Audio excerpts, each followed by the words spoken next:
আজকে ফেসবুকে ডেইলি স্টারের মাহফুজা নামের একটা পুরনো লেখা নিয়ে হঠাৎ করে আলোচনা শুরু হয়েছে। বেশি পুরনো না, হাসিনা ২৪-এর ৭ই জানুয়ারি ইলেকশনটার পরেও লিখেছিলেন যেসব আর্টিকেল, সেগুলোরই একটা সাম আপ। ওখানে উনি কিভাবে হাসিনাকে তেল মারতেছিলেন, তেল মারা প্রশংসা করতেছিলেন, এবং সেটাকে আজকে ধরা খেয়ে গেছে। তো ওখানে বলা ছিল, মূল বিষয়টা ছিল হাসিনা বাংলাদেশকে একটা উন্নয়নের দ্বারা নিয়ে গেছে। এই উন্নয়ন বহু পুরনো একটা তর্ক। তামসার কথাটা হলো, উন্নয়ন মানে হলো আসলে ডেভেলপমেন্টের বাংলা করেছে উন্নয়ন আমাদের এখানে, মানে আমাদের মতন দেশে। মূল বিষয়টা হলো, উন্নয়নের পুরো শব্দটা হলো, এটা কিন্তু একটা শব্দ না বা ছোট্ট অর্থ না। শুধু উন্নয়ন বলে বোঝা যাবে না। উন্নয়ন কিসের উন্নয়ন? পড়াশোনায় উন্নয়ন হয়েছে? তোর কি আর পড়াশোনায় উন্নতি হচ্ছে? বাবা যেমন সন্তানকে জিজ্ঞেস করে, এটা কি সেই উন্নয়ন? ওটার সাথে এটার তফাৎ কি? উন্নয়ন বলতে কি বুঝবো? উত্তর হলো যে এই উন্নয়ন আর ওই উন্নয়ন এক না। এই উন্নয়নটার পুরো শব্দটা হলো, মিনিংফুল অর্থটা হলো যে ইনফ্রাস্ট্রাকচার ডেভেলপমেন্ট। উন্নয়নের ইংরেজিটা হলো, মানে ডেভেলপমেন্ট কথা বাংলা করে নিয়েছি আমরা উন্নয়ন। কিন্তু কিসের ডেভেলপমেন্ট? এইটাই প্রশ্নটা হলো যে আপনার অবকাঠামো উন্নয়ন। অবকাঠামো মানে কেমন জানি, এমনি সংস্কৃত বাংলার সামনে একটা অব লাগাই দিয়ে কাঠামো বানাইছে। স্ট্রাকচারের বাংলা হলো কাঠামো। তাহলে ইনফ্রাস্ট্রাকচার এটা আবার কি জিনিস? অনেক জটিল লাগবে আমাদের কাছে, আপনাদের কাছে লাগতে পারে, কিন্তু জিনিসটা আসলে খুব সহজ। অবকাঠামো মানে হলো যে আমি ওই যে প্রায় বলি, আমি ভুরুঙ্গমারিতে কিছু হয় না। রংপুরের ভুরুঙ্গমারি সেই ৭৪-এর বন্যার সময় থেকে এরা খালি হাবাইতে, এরা খালি না খেতে পাওয়ার লোকে ভর্তি। ভুরুঙ্গমারি থেকে শুরু করে একেবারে গাইবান্ধার সাগাটা পর্যন্ত। এ হলো আমাদের প্রচলিত বয়ান। তাহলে এটাকে উল্টা দিকে ঠেলে দিল কে? কিভাবে করলাম আমরা? আমি প্রায় বলি যে এখন ভুরুঙ্গমারিতে প্রচুর বাদাম হয়। কেন বাদাম হয়? কারণ নদী ভাঙনের বিষয় আছে ওখানে একটা, ফলে প্রচুর বড় বড় চর তৈরি হয়েছে। তাহলে চরের ফসল যেগুলা, সেগুলো এখন খুব ভালো হবে। এই চরের ফসল হিসেবে বাদাম একটা ভালো রকমের পণ্য। এগুলো সবই ঠিক আছে, এগুলো বাদাম আগে হতো, এখনো হয়। তাহলে তফাৎটা কি? তফাৎটা হলো অবকাঠামো।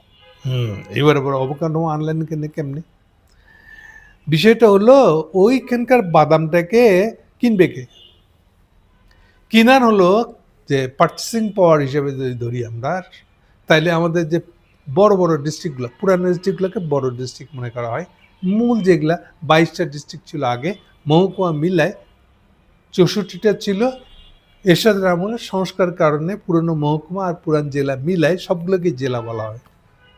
ফলে এইভাবে ৬৪টা জেলা হয়। আর প্রত্যেকটা জেলার ভিতরে আবার উপজেলা ছিল, বা মহকুমার ভিতরে উপজেলা ছিল, মানে যেগুলোকে আমরা আগে বলতাম থানা। থানাকে কেন্দ্র করে আরেকটা লোয়ার গ্রেডের অ্যাডমিনিস্ট্রেশন বানানো হয়েছিল, যেটা আগে ছিল জেলা মহকুমা, এখন বানানো হয়েছে জেলার সবাই। আর জেলার নিচে হলো প্রত্যেকটা থানাকে কেন্দ্রিক আরেকটা অ্যাডমিনিস্ট্রেশন, এটাই ইউএনও, বা আমরা বলি আমরা যে উপজেলা পরিষদ বা উপজেলা নির্বাহী অফিসার, ইউএনও যেটাকে বলি আমরা। সো এই ভিত্তিতে, আর এরশাদের এই সংস্কারটা, এটা ওয়ার্ল্ড ব্যাংকের সংস্কার, এরশাদের না। ওয়ার্ল্ড ব্যাংকের সংস্কারের মূল কথাটা ছিল, এই প্রত্যেকটা উপজেলা ৪৬০টা উপজেলা বানানো হয়েছিল। ৪৬০টা উপজেলাকে ডাইরেক্টলি ঢাকার সাথে কানেক্টেড হতে হবে। এই যে কানেক্টেড বললাম আমি, এটাকে বলা হচ্ছে অবকাঠামো উন্নয়ন করে দিলাম। মানে হলো ভুরুঙ্গামারি একটা থানা, ওখানে তৈরি হওয়া জিনিসটার নাম হলো বাদাম, কিন্তু ওই বাদাম ঢাকায়, মানে যে কিনতে পারে তার কাছে পৌঁছবে কেমনে? সবচেয়ে বড় লোকগুলো, হাতে পয়সা আছে, কিনতে পারে, এই লোকটা হলো ঢাকায় থাকে। ঢাকার লোক সঙ্গে কি বলে ৩ কোটি, কেউ বলে আরও বেশি। মূল ঢাকা, পেরিফেরি, প্রান্তিক জায়গায় যারা থাকে, সব মিলে ৩ কোটির মতন হবে। এবং তারা সব পয়সাওয়ালা লোক, এমন পয়সাওয়ালা লোক হয়তো একটা ডিস্ট্রিক্টে 20টাও পাওয়া যাবে না। তাহলে বাজার ধরতে গেলে ওই বাদামকে ঢাকায় আসতে হবে। তাহলে অবকাঠামোটা যদি না থাকে তাহলে ভ্রুঙ্গমারি চিরকাল এই হাবাইতের লোকদের খাইতে পায় না, দুর্ভিক্ষ, এইসব কথাবার্তা শুনতে হবে। তাহলে মূল জিনিস ছিল অবকাঠামো, যে একটা এমন একটা ইনভেস্টমেন্ট ওখানে দিতে হবে।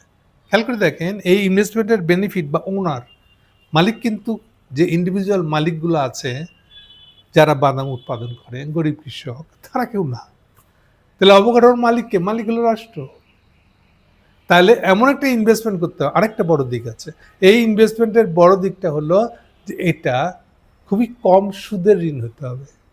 না হলে এর বেনিফিটটা না ভোক্তা পাবে যারা কিনবে, ফাইনালি যারা ভোগ করবে তারা পাবে, না যারা ব্যবসায়ী, ছোট ব্যবসায়ী তারা পাবে। কেন? কারণ মূল ব্যবসাটা তো ওরা করবে। আগেই যদি আমি ওইটার সুদ দেওয়া 6% নিয়ে ফেলাই, তাহলে কি হবে? তাহলে 6% এই দায়টা বইতে হবে ওই বাদাম উৎপাদকদেরকে। তাহলে বাদাম উৎপাদকদেরকে ওটা হয়তো দেখা যাবে 20% প্রফিট করতে হবে, নাহলে সে পোষাইতে পারতেছে না। কারণ রাস্তার ট্রান্সপোর্টের ব্যাপার আছে, গাড়ি ঘোড়া দিয়ে, মানে রাস্তাঘাট না বানিয়ে দিলে কিন্তু ট্রাক ভাড়াটা কে দিবে? ট্রাক ভাড়া তো ওই বাদামওয়ালাকেই দিতে হবে। সেই জন্য বলা হয় যে আপনার এই ঋণটাকে খুব কম সুদে রাখতে হবে। কত কম সুদ? এইটাই ওয়ার্ল্ড ব্যাংকের স্ট্যান্ডার্ড হলো 1%-এর নিচে, 0.75, 1% নিচে, 12 আনা আর কি, 1 টাকা উপর আনা। তাহলে 1% নিচে হতে হবে এই সুদটা। লম্বা সময় দিতে হবে আমাকে সুদ ফেরত দেওয়ার, আসল ফেরত দেওয়ার। কত? ওয়ার্ল্ড ব্যাংকের স্ট্যান্ডার্ড হলো 40 বছর। তারও আবার প্রথম 10 বছর কোনো সুদ দিতে হবে না। প্রথম 10 বছর পার হয়ে যাওয়ার পরে বাকি 30 বছর আপনাকে সুদটা দিতে হবে, আসল সুদ দিতে হবে। এই হলো ওয়ার্ল্ড ব্যাংকের স্ট্যান্ডার্ড। তাও আবার নির্ভর করছে, আমরা যদি গরিব দেশ হই, গরিব বলতে গরিবের ক্রাইটেরিয়া কি? গরিবের ক্রাইটেরিয়া খুব সোজা, যাদের মাথা পিছু আয় $1000 নিচু। না, এটা নিয়ে আবার কমিউনিস্ট ক্যাসাল করেন না। মাথা পিছু আয় মানে কি প্রত্যেকটা লোক $1000 আয় করছে? আরে বাবারে, ওই হিসেবে বলা হয়নি তো, হয়েছে যে তা তো বলা হয়নি। এটা একটা মাপনের হিসাব। আপনার দেশের যে বৈদেশিক আয় হয়েছে সেটা কি ওভারঅল এটা গড়ে এটা কি $1000 ছাড়াই গেছে? এই হচ্ছে ক্রাইটেরিয়া। এর মানে তো আর ওয়ার্ল্ড ব্যাংকও দাবি করে নাই যে আমাদের $1000 সবার বেতন হয়ে গেছে কিনা, আয় $1000 হয়ে গেছে কিনা সেটা বলা হয় নাই। এটা জাস্ট একটা মাপনের হিসাব যে গড়ে এটা গড়ে $1000 নিচে যত দেশ থাকবে এগুলোকে বলা হয় কম আয়ের দেশ, এলডিসি যেগুলোকে বলা হয়। কম আয়ের দেশের বেলায় এই যে ওয়ার্ল্ড ব্যাংক তাকালে আমাকে কোন সুদের হারে ফেলবে, কোন ক্যাটাগরিতে ফেলবে, ওটাটা এটা দিয়ে ঠিক হবে। এইটাই হলো আসলে 1%-এর নিচের সুদ, 0.75%। এইবার এটা তো হলে যে সুবিধাটা হবে, তাহলে ও এখন ওই লোকটা চরে যারা বাদাম বানাতে পারে, সক্ষমতা আছে, সুযোগও আছে, ফেসিলিটিসও আছে, আর বিস্তর চরও আছে। তাহলে এটা তখনই কাছে লাগবে যখন এটা অবকাঠামো হবে। এই অবকাঠামোটাকেই আমরা উন্নয়ন বলা শুরু করেছি। কতটা বড় করে বলছি এই কারণে, আরও দিক আছে। মজার দিকটা হলো 75-এর পরে, শেখ মুজিব মারা যাওয়ার পরে জিয়া রহমান আস্তে আস্তে জেগে উঠতেছে, একটা পলিটিক্যাল সিস্টেম দাঁড় করাচ্ছে। আর একই সাথে আওয়ামী লীগও ফিরে আসতেছে নয়া আওয়ামী লীগ নাম দিয়ে। বাকশাল করে তো ভেঙে গেছে, ওটা নিজেরাই ভেঙে দিতে হয়েছে। সবাই মিল বাকশালে গিয়ে আওয়ামী লীগ শেষ করে দেওয়া হয়েছিল। জিয়া রহমানের দেওয়ার সুযোগ নিয়ে এইবার আওয়ামী লীগকে আবার নতুন করে আওয়ামী লীগ নামে রেজিস্ট্রেশন করতে হয়েছে। এইবার তারা গলা ছুটাইছে। তখনকার দিনে যে বক্তৃতারা দিত, আপনাদের অনেকের সেই দিনের কথা মনে নেই, জন্মই হয় না, মনে থাকবে কোত্থেকে।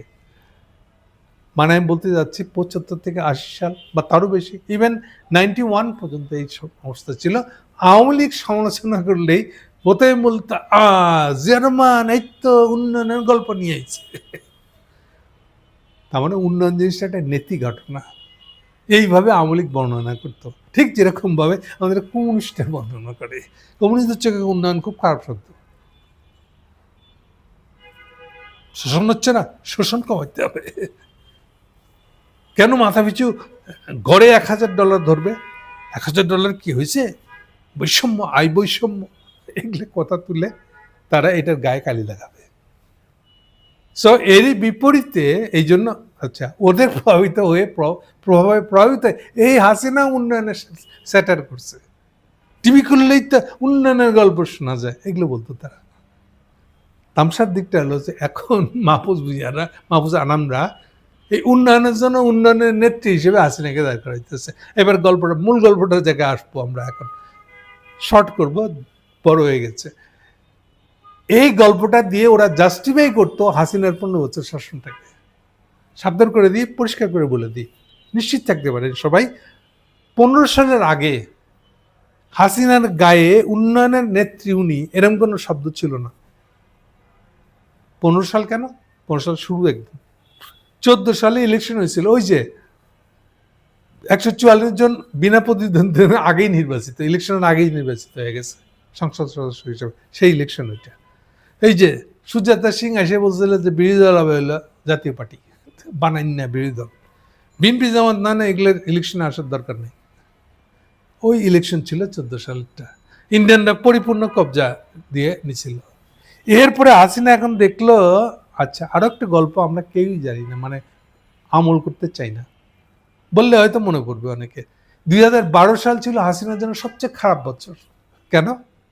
এই 2012 সালেই যেইটা এখন পদ্মা সেতু, এই পদ্মা সেতুর ঋণ অরিজিনাল দিয়েছিল, কমিটেড হয়ে গেছিল, চুক্তিও সই হয়ে গেছিল প্রায় ওয়ার্ল্ড ব্যাংকের।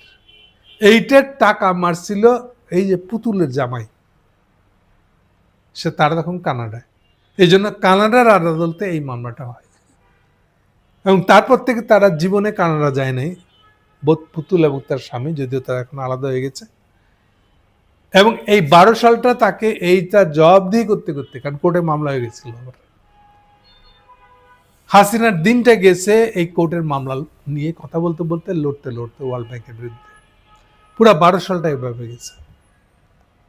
এটা মেটানোর জন্য ফাইনালি ওই ডিল, ওই লোন ক্যান্সেল হয়েছে।